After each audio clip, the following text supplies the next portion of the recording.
अस्सलाम वालेकुम।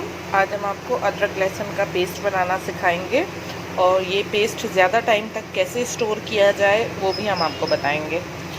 क्वांटिटी आप अपने हिसाब से ले सकते हैं। मैंने 250 ग्राम लहसुन लिया है और 250 ग्राम अदरक लिया है। उसके लिए मुझे 2 टेबलस्पून ऑयल चाहिए और 1 टीस्पून नमक चाहिए।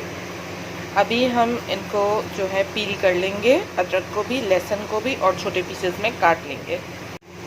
अदरक लहसुन को अच्छी तरह से पील करके मैंने छोटे छोटे पीसेस में काट के इनको मिक्स कर लिया है। अच्छा, कंटेनर आप वही यूज़ करें जिसमें आपने स्टोर करना है, वो आपके लिए काफ़ी इजी रहेगा। हाफ अदरक लहसुन ऐड करनी है और उसके बाद हम इसमें हाफ नमक ऐड करेंगे और हाफ ऑयल ऐड करेंगे।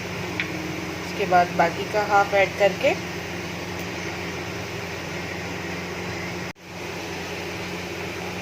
अब बाकी का हाफ नमक और हाफ ऑयल डाल देंगे। नमक इसमें इसलिए डाला जाता है क्योंकि वो प्रिजर्वेटिव का काम करता है, आप ज़्यादा टाइम तक इसको स्टोर कर सकते हैं। और ऑयल इसलिए कि आपको चॉप करने में आसानी होगी। अब ब्लेंडर की मदद से हम यहीं इसी में इसको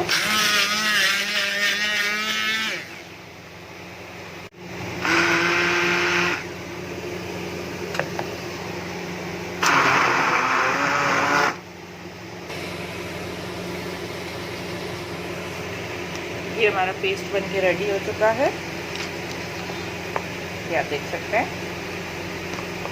ये आप 10 से 15 दिन आराम से फ्रिज में स्टोर कर सकते हैं। और अगर आपको ज़्यादा टाइम के लिए स्टोर करना है तो आप आइस क्यूब्स लेके उसके ट्रे में इसको डाल के फ्रीज़र में आराम से स्टोर कर सकते हैं। जब भी आपको यूज़ करना हो आप एक आइस क्यूब निकालेंगे और उसे अपने सालन में या जिस चीज़ में आपको ऐड करना है आप ऐड कर देंगे।